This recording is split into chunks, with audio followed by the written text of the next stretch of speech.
There you go.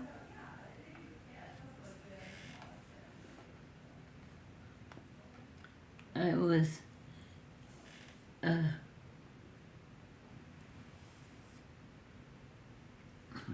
World War II. They bombed Pearl Harbor.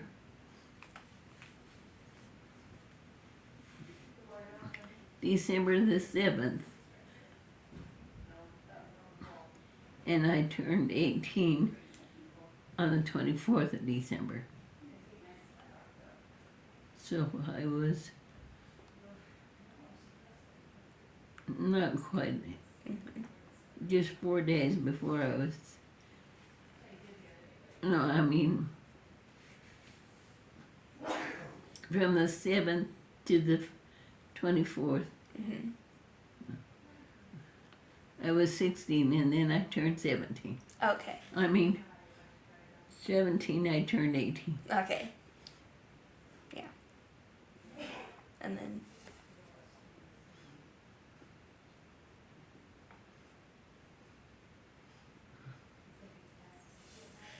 We didn't have a radio, but we learned mostly, we didn't have TV, so we learned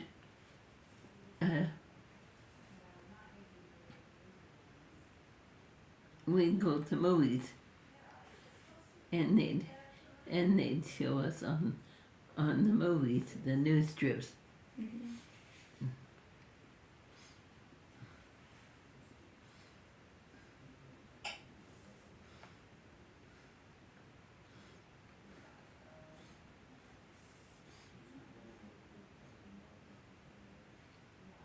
If you don't have an answer, you can go to the next one.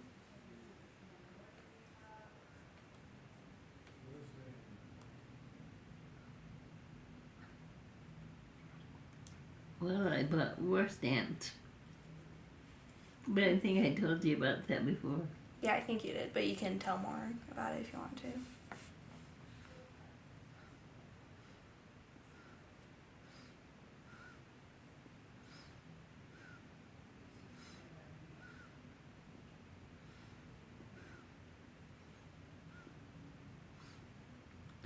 What way? What way do you think? Anyway, I guess, I don't know.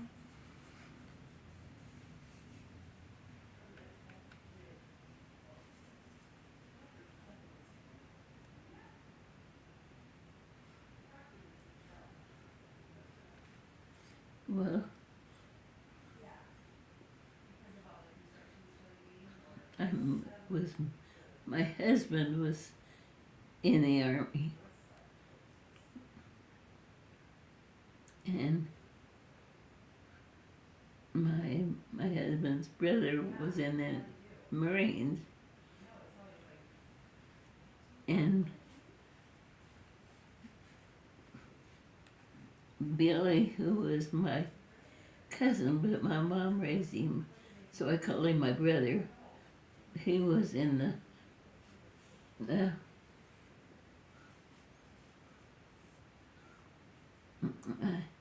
I don't remember what branch of the service he was in.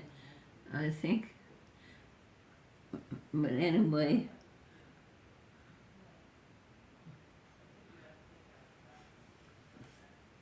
and most of the people in Burlington, the men, whoops, That's okay.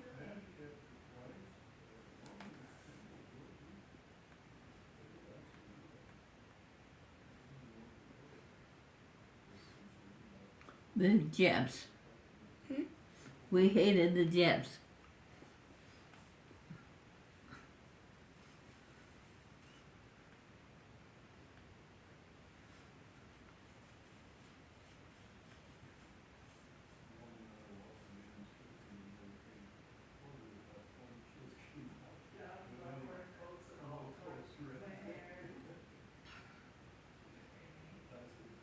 Mm.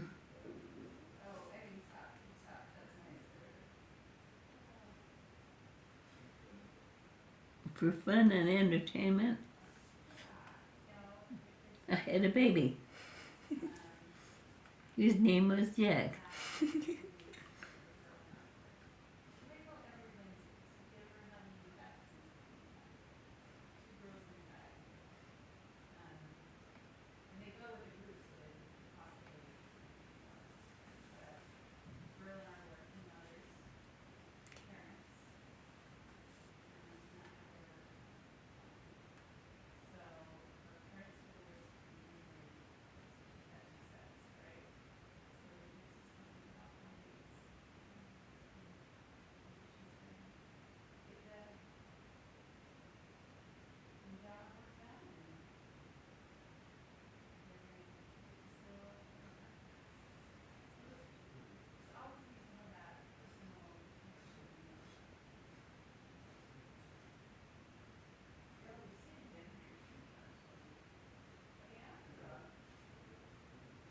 Well,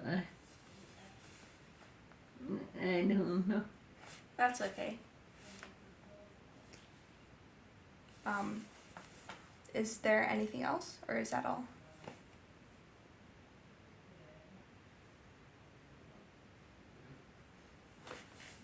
You want me to tell you when Jack was born? Sure.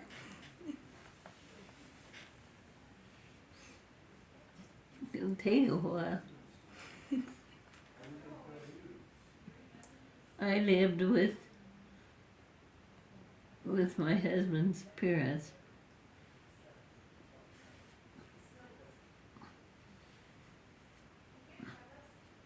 And he was in Kansas learning to be an airplane pilot. And we didn't have telephones. We didn't even have electricity where Jack's parents lived. And my sister lived up on the Emblem Bench, which was about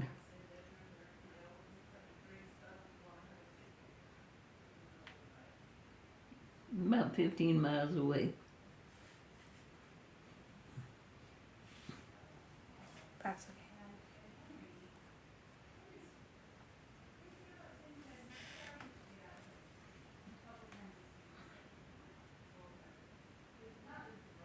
And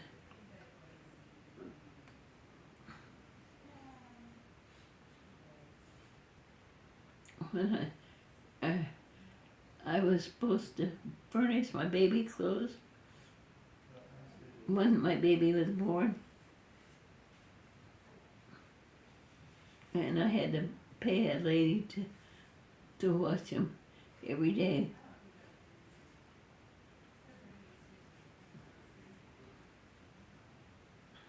But meanwhile, just before It's gonna keep on.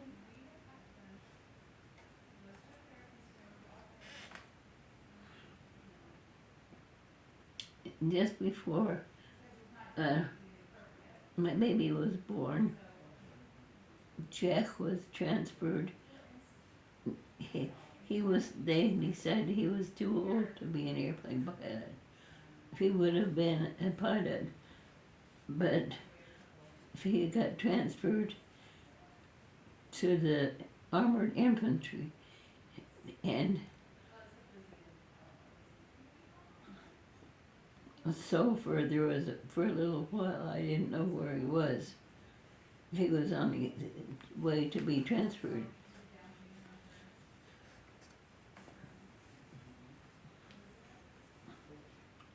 Well, one night my sister drove down to where I was living with Jack's parents, and said my cousin / brother Billy was home, and he was leaving to go overseas.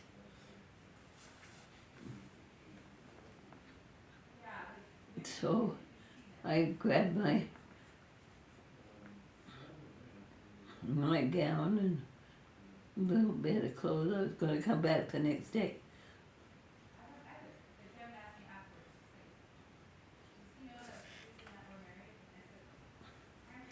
So I always wrote a letter every day to my husband, and I knew it would be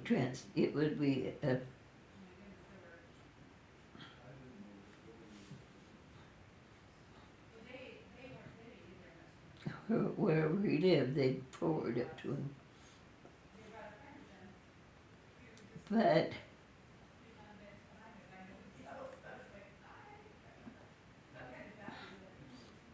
the next day, Billy left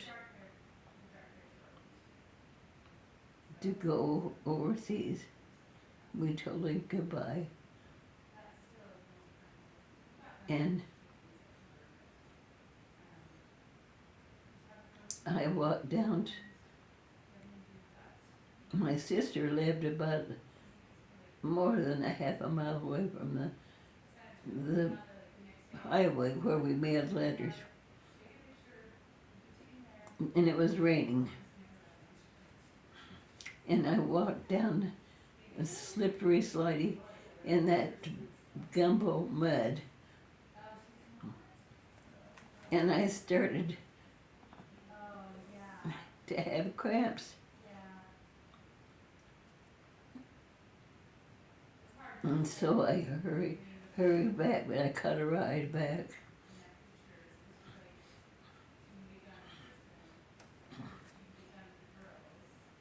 But I talked to my sister, and she called her mother-in-law in, who lived nearby. She said, she's going to have her baby. And I said, no, I'm not. I'm not due for another week.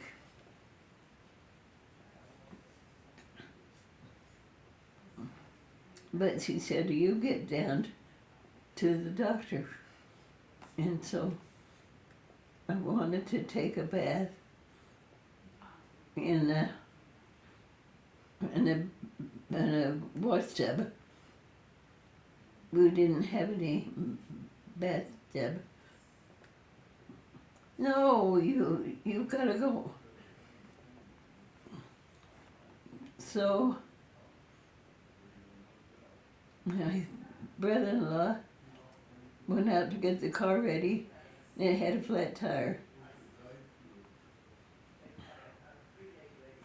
So he had to fix the flat tire with a worthless spare.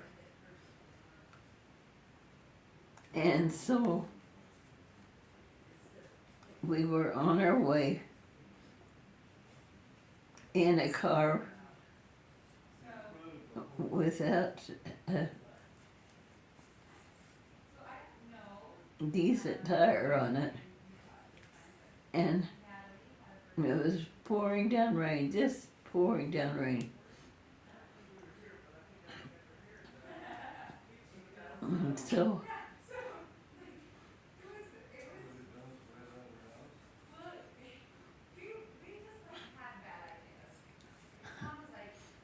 I get out of breath. That's okay. So we got in the car.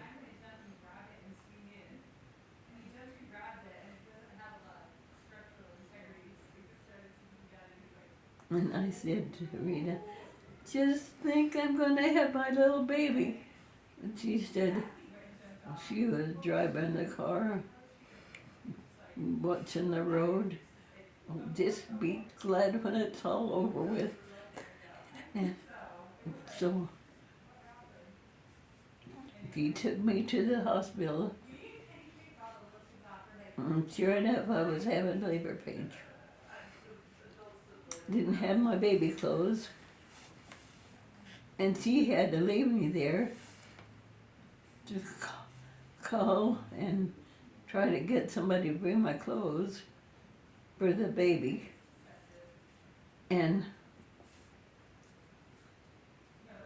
and go get a tire fixed and buy a new tire because the spare was worthless.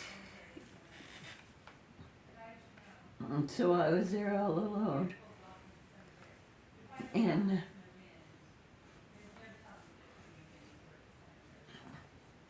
meanwhile, back, my father-in-law said to my mother-in-law that morning, he said, "Oh, this will be the last chance I'll get to go to Worland. I think I'll go there today." Now, that was about 50 miles away, and he liked to shop there. So he went to Worland.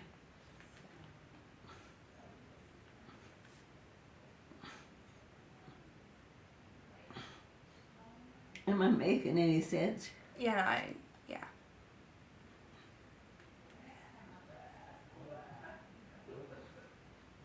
So Rita was trying to get hold of somebody to bring my baby clothes. The nurse, there was only one nurse, and she was trying to figure out what to do. She went upstairs in the hospital and made some little baby bands for the navel out of some flannels she had. And then, while I was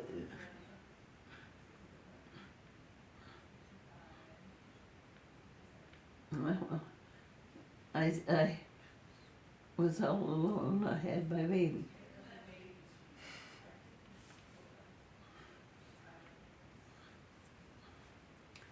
So Rena wasn't with me when I had my baby.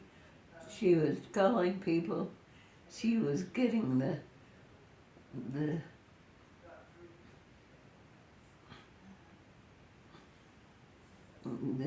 the tire fixed.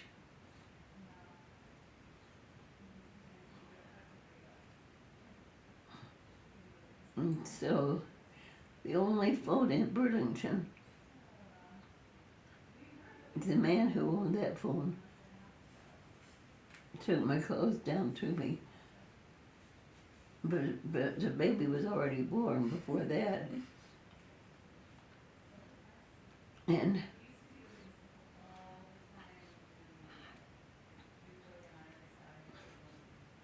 my father-in-law came back from Worland, had to stop in Basin for the grocery store for something.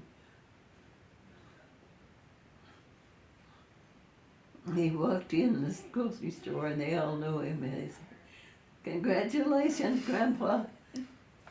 That's how we found out he had I had my baby. And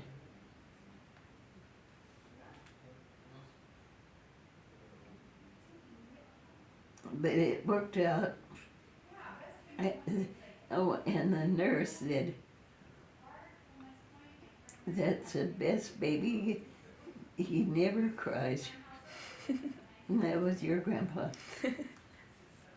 And I had to stay there 10 days. Sounds like it was pretty crazy. Meanwhile, we didn't know where to send word to Jack because he was on his way to the infantry. But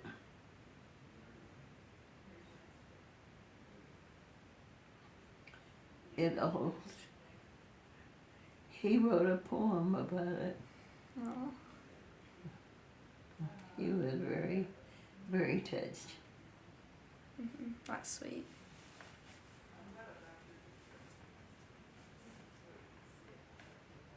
And he was a sweet baby.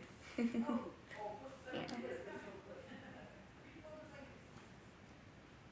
Is there anything else? Or is there anything else that they I like. can't think of anything. Okay. Well, I'll stop the recording then.